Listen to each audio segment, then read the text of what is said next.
तोहार रूप के देवाना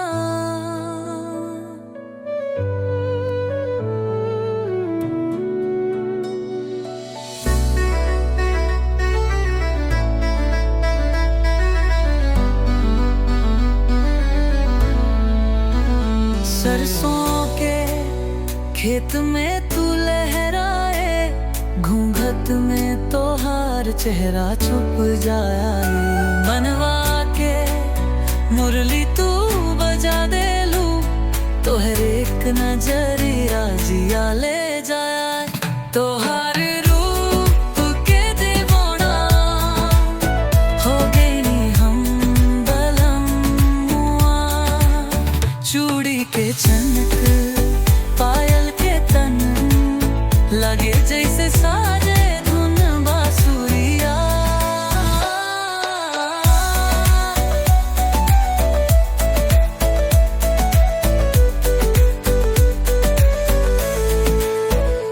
बहकी बोले ले कुहुक के, तू लागे लू कोयलिया बगिया में।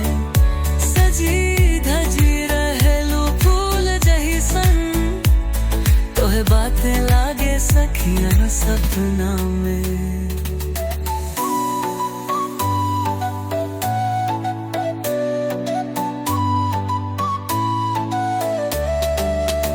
तोहर रूप के दीवाना हो गई नी हम बलमुआ।